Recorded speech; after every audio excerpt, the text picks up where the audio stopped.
Welcome back to the Conduct Detrimental Podcast. This is Dan Worley, one of your hosts.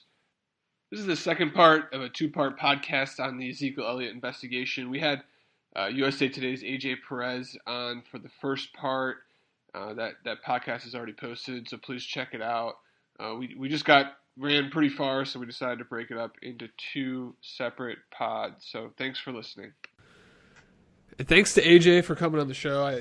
He was great. They're doing a great job over there at USA Today of getting out ahead of these stories and really doing a lot of digging, as you heard. I think that Dan and I would be remiss to not keep talking a little bit more about this issue and some other things going on, including obviously the huge news of this week, of this year, of this decade. Donald Trump, our new president-elect. Dan, your thoughts? Well, it keeps coming back to sports law. While we're trying to wrap our arms around the unthinkable. I mean, and for all of us, we kind of humored this and found it, kind of oddly perverse that, businessman and reality show host Donald J. Trump was running for the presidency, and we enjoyed the theater of it all. And, now I think we're kind of wondering what happened. We're just, it's the nation is taking, or at least half the nation is going through, some just Stockholm syndrome and or fatigue over this situation. But now that we've been a couple of days past the election, what I'm trying to process from it is he will be America's probably the one president who has the greatest connection to sports law.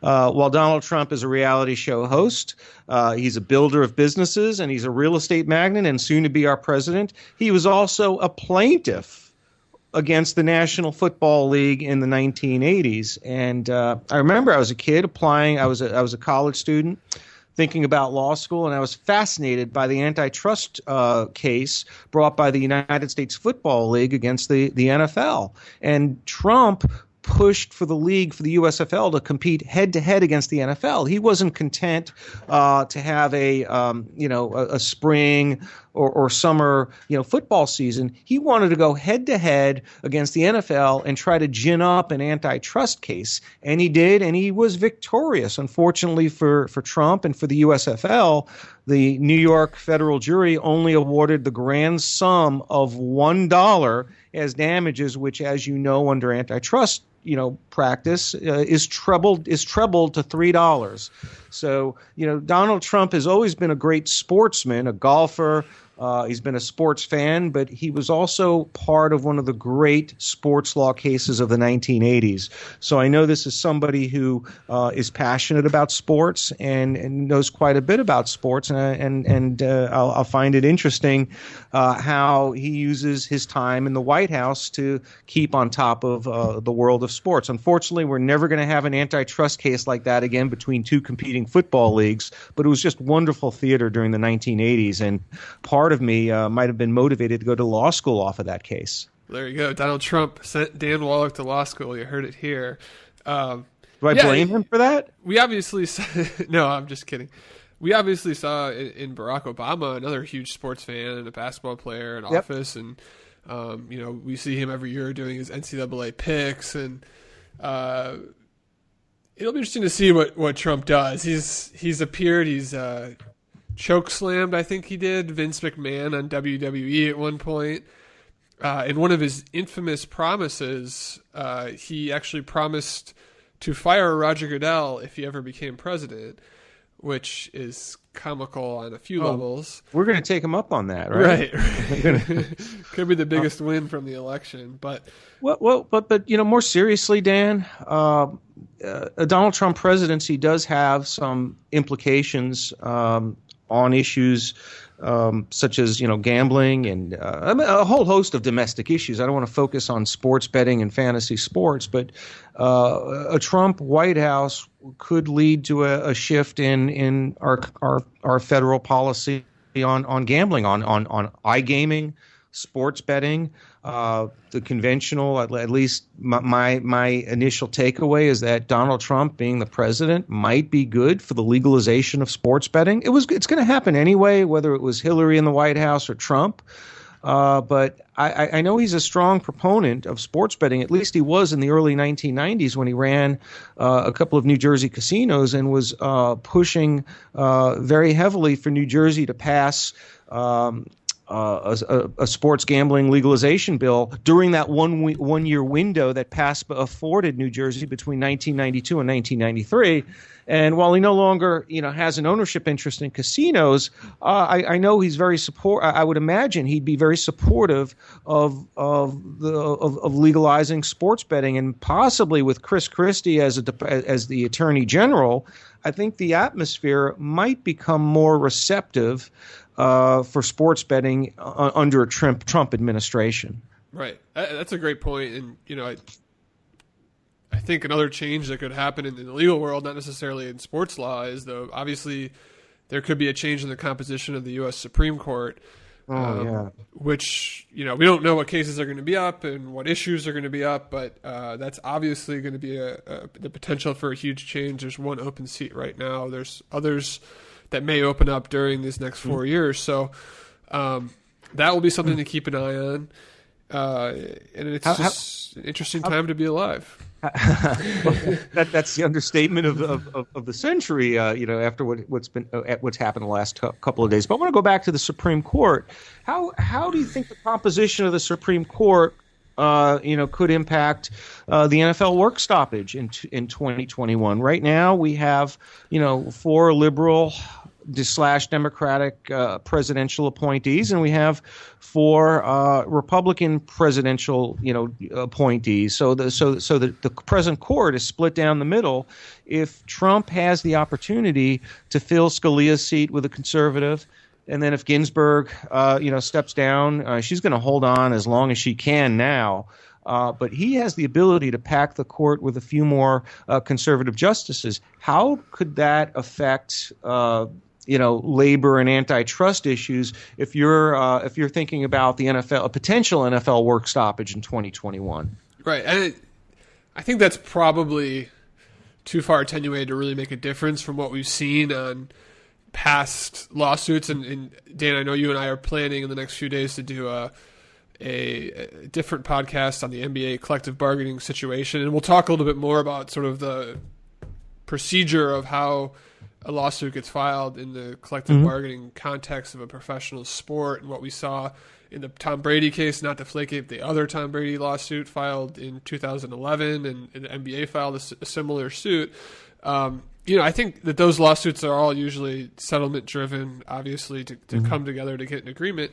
But I think you make a good point to, if it gets really nasty, which I can't imagine relations between the PA and the league office being much worse than they are right now. I mean, there's just zero trust between the two. If things get really nasty and you see lawsuits in the interim that have labor issues, and or eventually a decertification lawsuit in, what is it, 2021 that the CBA is up? Is that right? I think it expires in 2020, after the 2020 season. Okay. So we're looking at impact on a 2021 season. Right, and you think that there would be some precedent that would have come down from a new Supreme Court by then on labor issues, but it's difficult to say. I mean, it's just all very speculative at this point. What do you think? Well, I mean, if you're a players' union or you're any labor union in the United States, the prospect of bad case law coming down against you on antitrust subjects, arbitration issues, a new conservative majority or supermajority Supreme Court that skews heavily towards Republican-appointed justices, they have 5 more years or 4 more years of decisional law that could be impacted by a reconstituted court bolstered by Trump appointees. So I believe if you thought the Second Circuit decision in Brady was bad, you thought the Eighth Circuit decision in Peterson was problematic for the players, I think the judicial environment is certainly going to get worse for players rather than get better, because we're headed more towards a pro-business or business-friendly judicial environment than one in which individual rights and employee rights are going to trump management rights. So, pun intended. Yeah, definitely pun intended. So if the NFLPA was bracing for a litigation battle in 2021, Tuesday's result does not bode well for that for that potential work stoppage if you're the players' union. Right. Another interesting aspect of what we've seen this week in the presidential election was really seeing NBA coaches come out and talk about it, and I think it seemed to me that there was a lot of backlash that came out. Whether it was Dan Van Gundy or Steve Kerr or Doc Rivers. I mean, they all made sort of politically correct comments that we need to work together and things of that nature. But then today we finally saw at least the first player or coach that I've seen come out in support of Trump was none other than Bears quarterback Jay Cutler, saying that he voted for him and was happy with the result. Of the thousands of athletes in all of professional sports, could it have been anyone other than Jay Cutler who came out first? The most, and I'm a born and raised Chicagoan, and he's one of the most hated athletes in pretty much the whole country, probably, and especially sort of getting to that point now in Chicago. So, how about a Schilling Cutler ticket in 2024? Who's Kanye's running mate? Do we know yet? Or is he just going to run by himself? It'll be an interesting race, So, but in all seriousness, though, I think that was interesting. I don't remember. I guess when Obama first won, I just don't remember sort of those sort of sentiments coming out and the media asking coaches and players about it. And I guess a lot of that has to do with social media. But what did you make of some of those comments and what was said? From Stan Van Gundy, I'm a cynical person. I think part of me wants to believe that he holds those views, deep down. But he's also, he's a general manager and he's a coach, and part of the game is luring and recruiting free agents. So the cynic in me seems to think that maybe part of Stan Van Gundy's pitch is, look, I'm down with the vast majority of players in the league. I'm experiencing or feeling what you're feeling.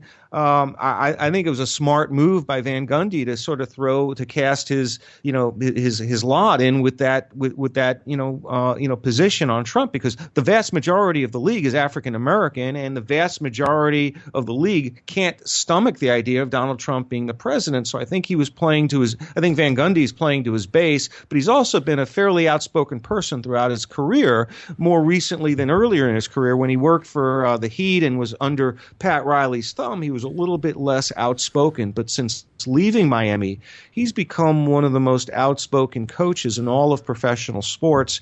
And what we're hearing from him this week is pretty consistent with the way he's been carrying himself in the public eye. He's no shrinking violet. He's opinionated.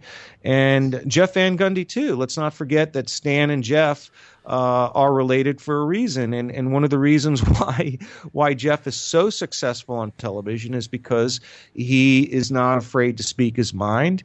He's opinionated, sometimes goes a little bit too far, but that's an admirable family trait, and Van Gundy is just continuing in that vein. But part of me believes he's basically trying to, or in part trying to, reach out to players and cast them and look ahead for future recruitment purposes. He could have said these things to his players privately, but the fact that he said them publicly could also have another down the road goal in mind. Right. It's interesting that he's the coach of the Detroit Pistons, and sort of surprisingly, Michigan. Yes, maybe not surprising, but Michigan was a battleground state that I believe Trump ultimately won, and there was some regret on his part, on Stan Van Gundy's part, for not sort of voicing these opinions earlier with the hopes of swaying more voters in one direction, or maybe getting more voters to come out to the polls. It really is an interesting dynamic of how a pro sports team and a coach may influence an election, however remote it may be. I think it's a lesson to us all that if we feel that strongly about our republic and want to see it in the Republicans remain in power or Democrats, you have to do more than just simply vote. And you can't ever think that anything is in the bag, especially after this election. Will we ever believe polls again? That's pretty wild. I think if the time to speak, the time to act is before, not afterwards. And I think so many of us, myself included, are wondering, what more we could have done, because I know I could have done more. I mean, I can't tell you how many phone calls I've been receiving over the last, 2 months from the Florida Democratic Party, various campaigns to have me, work as a poll watcher to assist in the campaign, and I've always said, I'm too busy, I can't really do it now. And my involvement would not have made a difference in the state of Florida, but you can't take that that position. I think there's more that every one of us can do, and maybe a Trump election will cause us to maybe reflect a little bit more and think about how we could approach our civic duty as citizens going forward, rather than just simply complaining about things on Twitter or voicing our opinions on social media that there might be this might channel our behavior or channel behavior in a positive way going forward, because this country belongs to all of us, and we're not powerless. As the election of Donald J. Trump proves, the power does rest in the people, and they did speak, and their voices were ignored. So I think going forward, there's so much more that I think I want to do, and I do have some regrets over it. But it was a fair election. He deserved it. The Democrats had the wrong, in my view. The right candidate was the runner-up, Bernie Sanders, and I think a lot of valuable lessons are going to be learned here from trying to manipulate the process to clear the deck for a favored candidate. It was clear that 2016, at least to me and to so many Americans, was the year that a change candidate was desired, and both sides had a change candidate, but only one was nominated. Boy, this is getting far afield. Yeah, I know. Might have to edit all this out. Well, let's get back to sports law. No, we're going to be on POTUS. We're going to host a show on Sirius on the POTUS channel. That's what's next for us. Dan, do you have a few minutes to chat about what we heard from AJ and the Ezekiel Elliott and some of the issues that we wanted to dive into between us a little further? Yeah, this case could potentially be a blacker eye for the NFL than Josh Elliott, because you've got the racial the discrepancy in treatment between a white player and an African American player for conduct that could be worse. So I think the players around the league are going to be looking closely at how Ezekiel Elliott is treated in this instance, given the free ride almost that Josh Brown got. And it also raises the issue of preferential treatment, which owners are closer to the commissioner than others.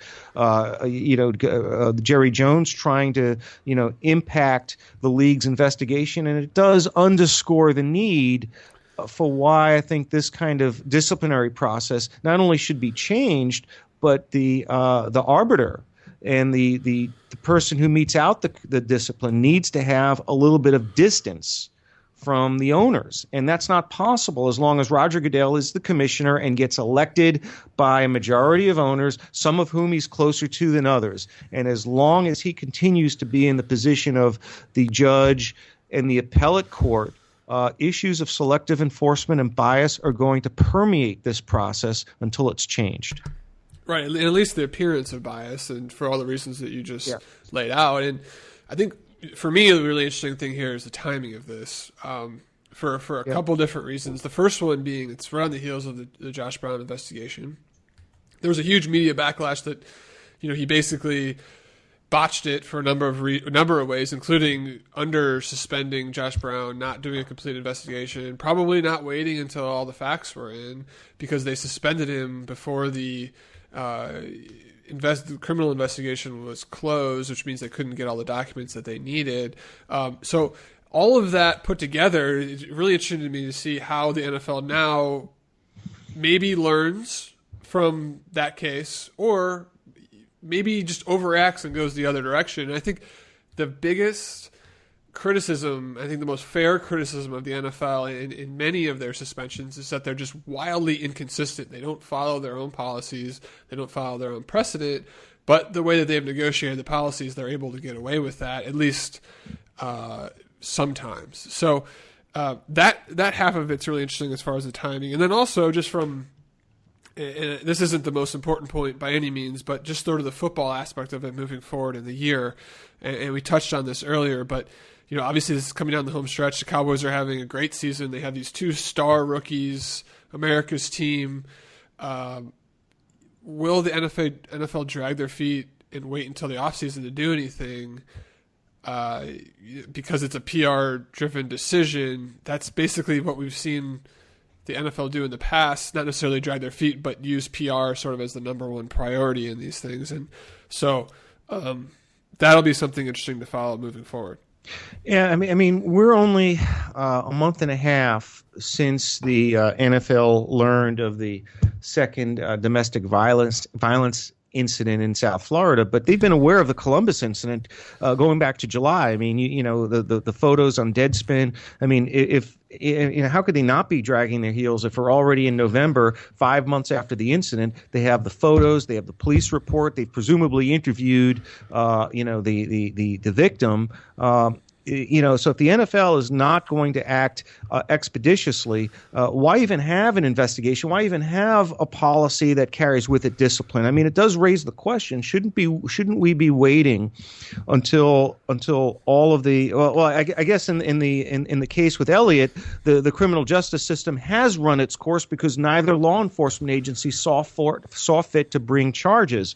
So that's even more of a reason that this should be happening already or very soon. There's no reason to wait because the cases are closed. We heard AJ say that when you ask for documents and the case is closed, you usually get them really fast. And that's what happened with his experience. So there's no excuse for them to drag it on here. Yeah, I know he got the email from the Aventura Police Department showing the NFL's public records request. He got that within, I know for a fact from, sort of off mic conversations, he got that within a few hours. Okay, right. So once the investigation closes, forget it. You don't need to have any inside source or any fixer to get public records in Florida. You get them pronto. You get them pretty quickly for something that's not an open investigation. So if the league has waited from July until November on a case where there was some obvious physical injuries and a police report that noted that there might have been multiple incidents.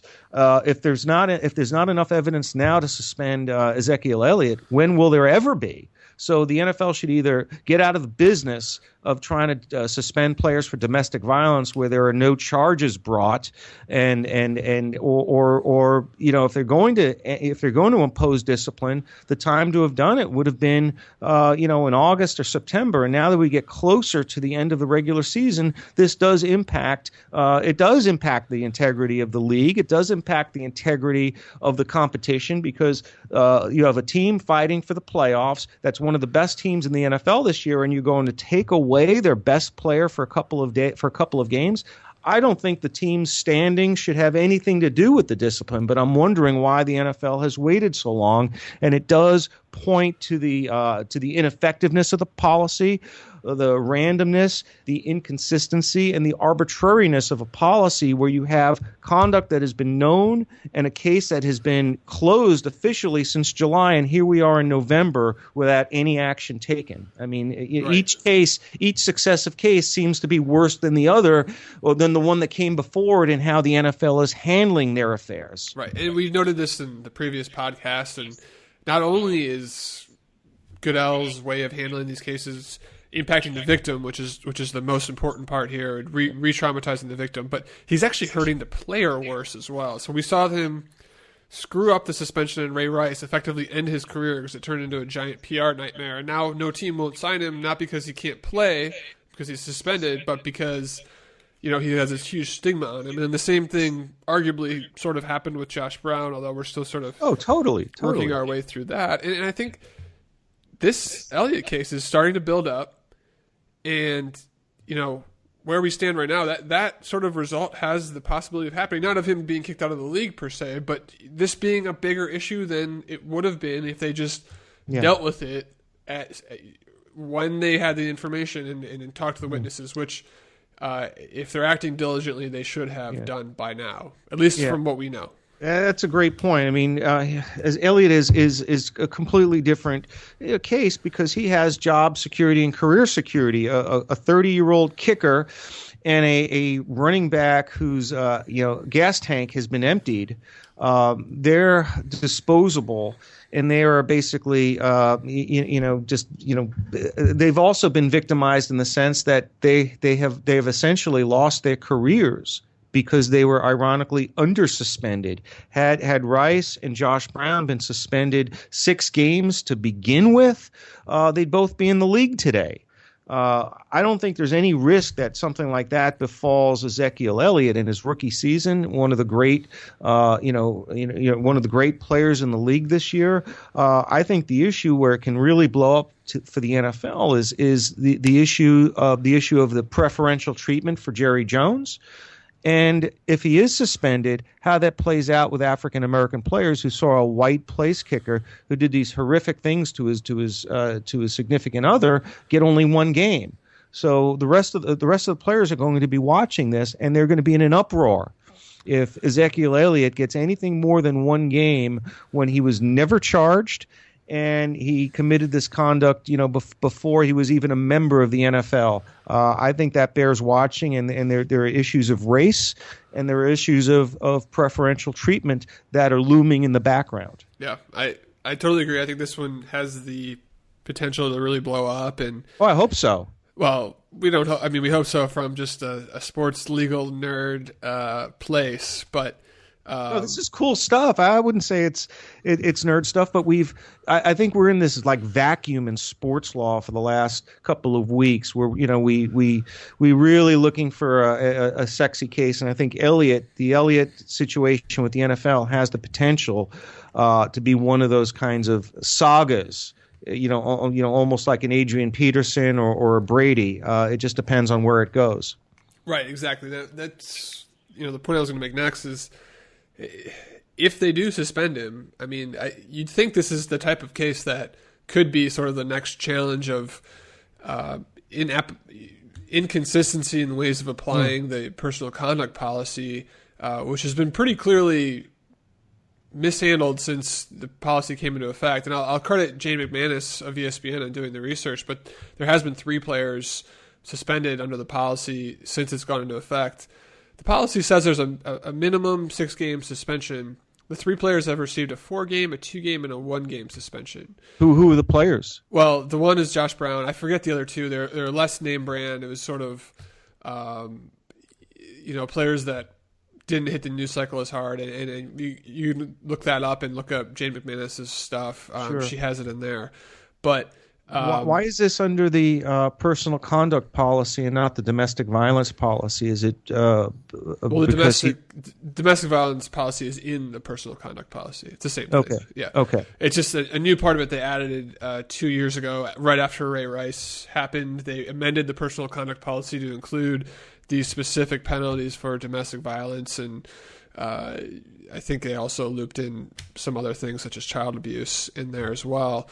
But the point is obviously that if let's say they suspend Elliott for 6 games, that seems like a case very ripe for appeal. And we know that there's an internal appeals process within the NFL that from all the cases I've ever researched or seen, I've never seen a penalty reduced under that internal policy. And that's because Roger Goodell has the power to sit on and be the arbitrator over his own discipline decision.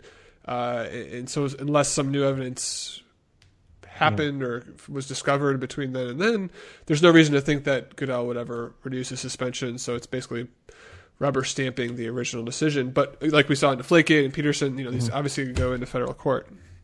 Yeah, but how quickly the internal appeal under Article 46 would happen pretty quickly, pretty expeditiously. It would be you'd have a disciplinary decision, and then an appeal right asserted, and then would Goodell just preside over a hearing within a matter of a couple of weeks? Yeah, I think I'd have to go back and double check the policy, but I think they have a time limit in the policy. I think it's less than 10 days, something like the next week. So it would depend on which day of the week it came out on. But would the suspension be stayed while he pursues his appellate rights? It would have to be, I would think, because then it would become a moot issue if he served a suspension while there was an appeal pending.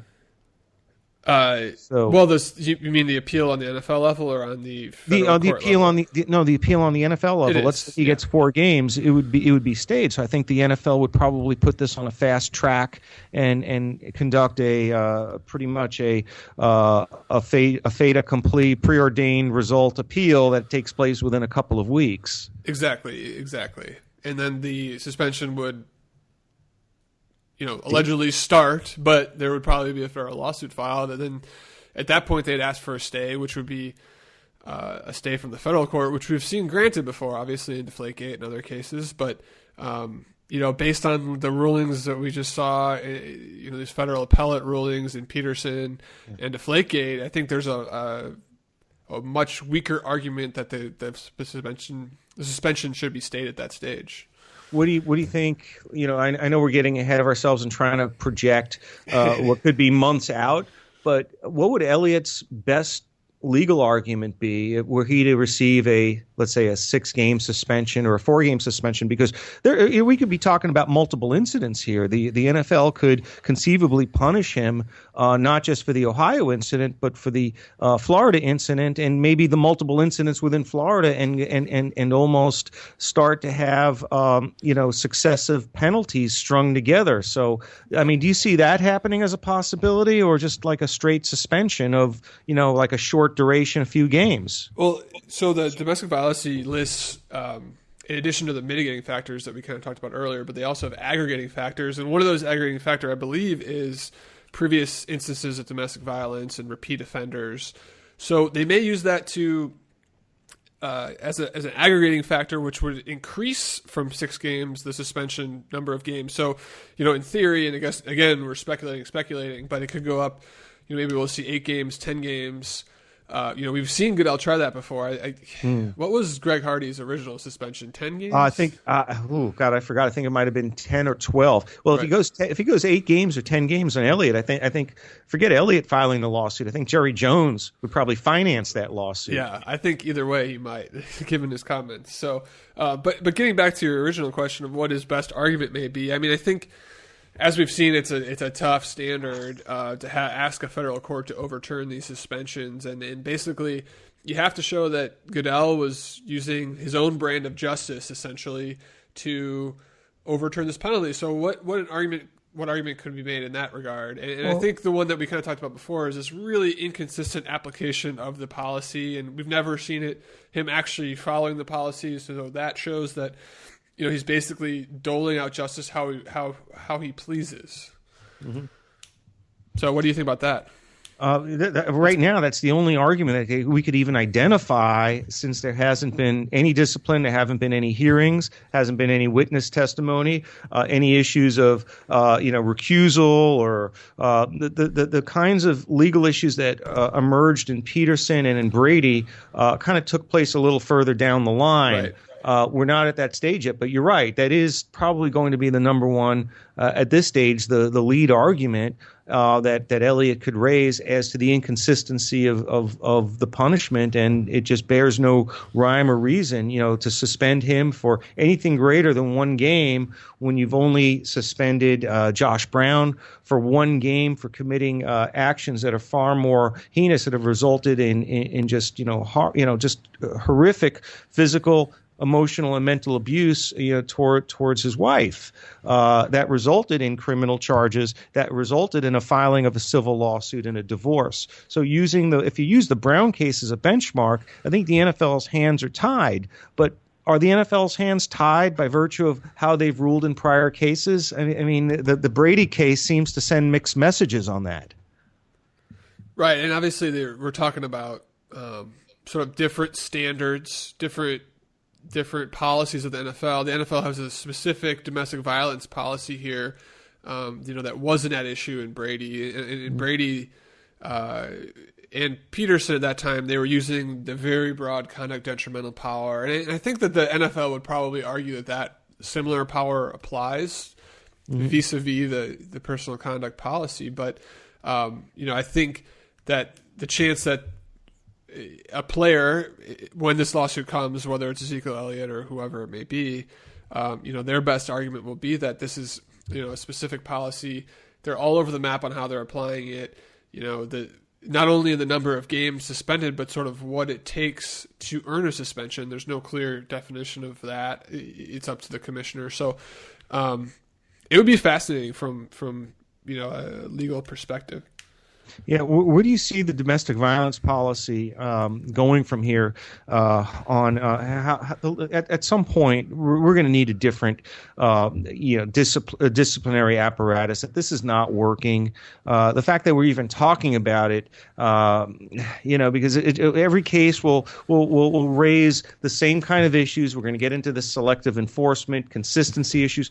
What should the NFL's domestic violence policy look like? How do you enforce it? Should it be zero tolerance? Should you wait until the criminal matter is completed? Should the league even be involved early on in the investigation while there's still a criminal case? I mean, what's the solution? Well, that's the $1 million question. I'm actually working on a piece about that, and I'm talking to some domestic violence experts to kind of get the more informed piece angle from those folks, because I know that I'm not trained in domestic violence, and I don't know that. From the people that I've talked to, and from our previous podcast with Diana, when she imparted some of her wisdom through other people she's talked to as well. I think that the number one thing is that the focus of the policy needs to be on the victim and not on the player. And this idea that, they need to have 8 games or 10 games or 6 games is sort of a fallacy. And it really, that's not the most important thing. The most important thing is that, that we treat the victim in the best way possible. We hopefully get them help. And then secondly, we hopefully get the player help. And we find ways to, instead of just suspending them and taking away their income, which re-traumatizes and actually hurts the victim in many cases, we find ways to actually help them as people. And so that's, to me, sort of the biggest thing moving forward. And I think there's a few other small tweaks that could be made. One that you pointed out was they need to wait till the criminal investigation's over with. There's no reason to jump the gun other than PR reasons. And those aren't the reasons that we should be using to draft a policy. We saw it in the Josh Brown case. That blew up in their face because they moved too fast on it, and then all this other information came out. We saw that in Ray Rice. Who knows if that other video would have come out, but it probably would have if he wouldn't have acted too soon. So that's another big thing I think that could be changed. And then, the biggest thing is they need to make their minds up about whether they want to be the domestic violence police or not. And if they do, they need to follow their own policies, which they clearly haven't, which we've, detailed throughout this podcast and others. So what are some of the changes that you see that would be helpful? Oh, well, I'd like the NFL to get out of the business of feeling the need to act as big brother and to appease the media, to appease sponsors and advertisers. During the 1970s, I'm not saying that everything was good, because certainly there was steroid usage and probably many instances and incidents of domestic violence. I'm not saying sweep it under the table, but the league has certainly gotten a little bit too heavy-handed in its relationship with its players, and the fines that are coming out, the suspensions. If you were to compare what's taking place in 2016 to 10 years ago, 15 years ago, it's just mind-boggling that the league has become, big brother and the big punishers towards its players. And I'd like to see the tenor of the relationship between management and labor move forward in a more positive direction, because right now the relationship between the league and its prime asset, its players, has never been worse. And you're seeing it manifest itself with the anthem protests and just the enmity between the players and the league. It has to improve, and I don't think so many of these suspensions need to be happening. I'd like to see the emphasis on the victims. I'd like players to. I want to see players receive counseling not necessarily lose game checks or get suspended. Put them in counseling if they're convicted or if there's a nolo contendere or no contest. At some point when the criminal case ends, then you could assess it. But you can maybe put them. I don't even like the leave of absence of putting them on the exempt list because that's purgatory. Players have a very short shelf life in which to ply their trade, and you take a player. You take a league where the average duration of a career is like maybe 3 years, 4 years, 5 years, and you shelve a player for a full year on an exempt list. That's almost like taking his career away because you can never recapture that time. So I'd like the emphasis to be more on treatment and counseling and helping the victim and helping the player become a more positive person in his dealings with women and with society rather than to just punish for the sake of throwing meat to the crowd and to the media and to sponsors. It has never been as bad as it is now. Right, and I agree with most of that. There's a few things I disagree with.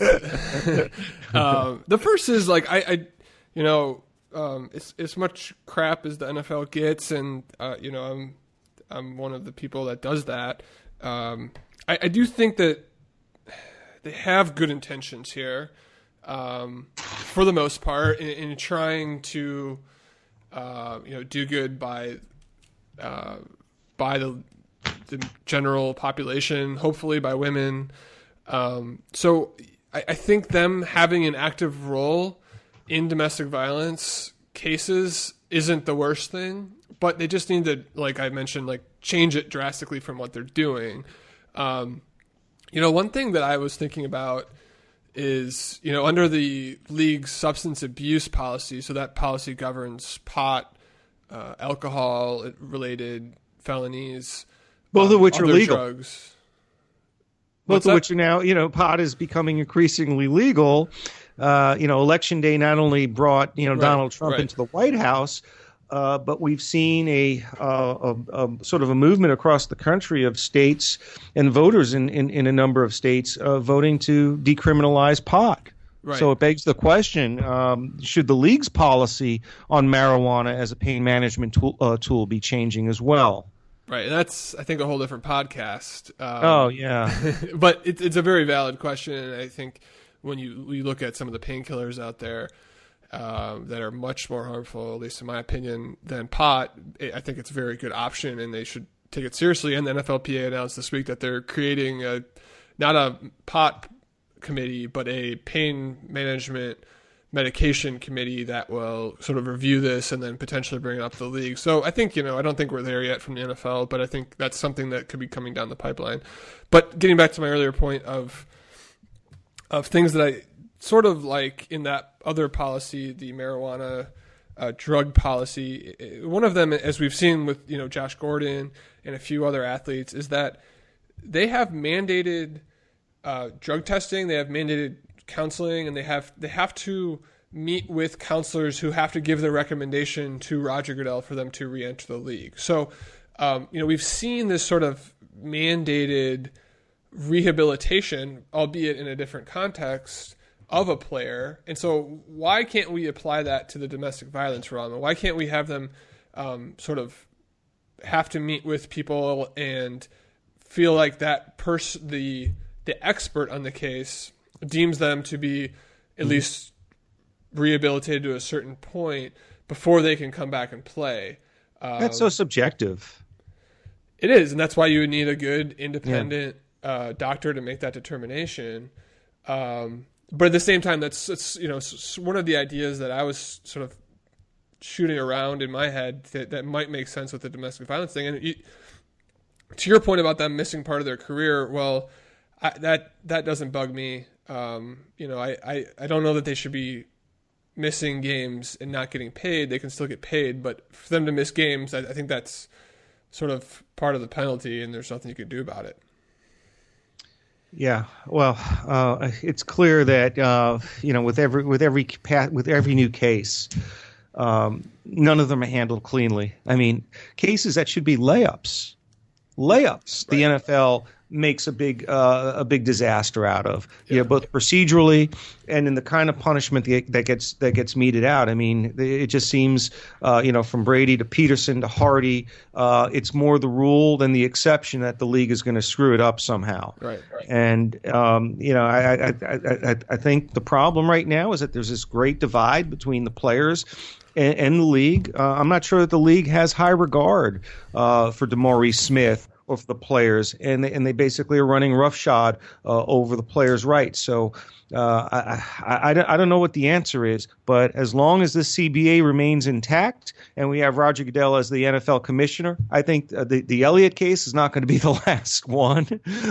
All right, you must be wondering why I'm laughing when you hear this on the podcast. I won't say why, but I just saw something on camera that I didn't expect to see. It was my wife. It wasn't just kissing a random Dan female. was kissing his wife on our podcast. Into the room. So, I did have one other question for you before we cut it off. I think one thing that turned up from the USA Today's reporting was that, again, the NFL is using a private investigator to investigate the Ezekiel Elliott, the earlier case in February. We saw that. Yep. We saw that in the Josh Brown case as well. I mean, does this make sense? I mean, I'm just sort of I've been trying to think through whether it makes sense for them to hire these PIs as opposed to using their own internal investigations department that they've, keep saying that they've bulked up. And I think I don't know. What do you think? I think there's a simple answer, at least in the Elliott case. I mean, you need local people, you need local boots on the ground. If you have a centralized investigative unit in New York on Park Avenue, they're not going to know the lay of the land in South Florida, the different municipalities, how to kind of snoop around and get information. You need to have a local gumshoe, and that's basically who Ed Dubois is. He's not an employee of the NFL, but he's been an investigator for the NFL, handling on a case by case basis different matters for the NFL. He's based in Miami. He can get you information pretty quickly. He knows the police departments. He probably knows the public information officers and how to get records from local law enforcement much more quickly than a bureaucrat sitting in New York can. I mean, so either way, you're going to have to farm it out to local talent to get that kind of information and to get those documents and to get 911 records. It's not something that can be handled from a home office. Right, and I agree with that. But I also think that the home office, maybe we should be doing a parallel investigation. We've seen them miss things in Josh Brown, which makes you wonder. Mm-hmm. Are they relying on the right people, and how are they vetting these people? And are they just trusting people that they've been around for 45 years? I mean, it's a different world out there. No, I'm sure Ed Du Bois is a fantastic PI, but is he certainly the best one out there? I don't know, and I don't know that they know that, but they're going to have to trust him, I guess. And well, if they don't know that by now, they're in a lot of trouble. He's been an investigator for the NFL since the 1960s. He's had almost 50 years on the NFL payroll, so to speak. So either he's pretty good, or he's friends with somebody in the NFL. So we've ever seen that before, right? Yeah, the information that is obtained here, it's not rocket science. Getting copies of 911 calls, incident reports, police reports, copies of lawsuits, copies of records in civil lawsuits, family case, divorce cases, police records. Any bureaucrat, any rookie, detective or investigator can get their hands on that information pretty easily if they're not sealed.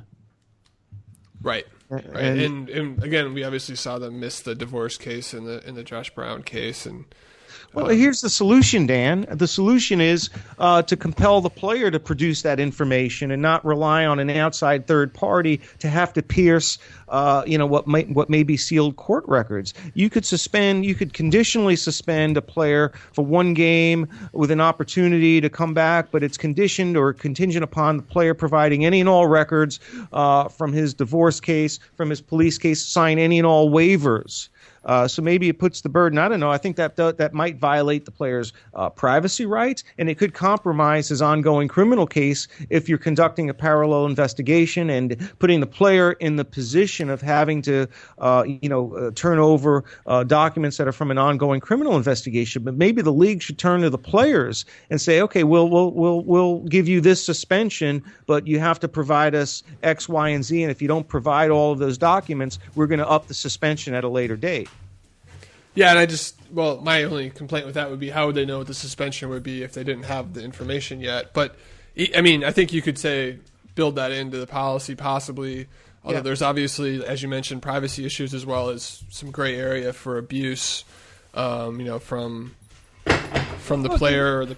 It gives a law enforcement an extra wedge to use against the players because if the prosecutor knows that the player is going to be suspended, it makes the plea bargaining process a little bit more complicated. I think maybe the NFL should not be inserting itself into the criminal process until it has been completed. But at the same time, maybe the way around this, the NFL's problem here in the Rice case and the Brown case, it wasn't so much the inconsistent punishment as much as it was learning about new things months later that they could have very easily gotten their hands on early on in the process. Right. And one way to solve that might be to put the onus on the players to provide it or to sign releases to authorize the NFL to obtain that information because it's the surprise. It was the element of surprise in the Rice case and in the Brown case which created the controversy and the perception of unfair and light punishment. Right.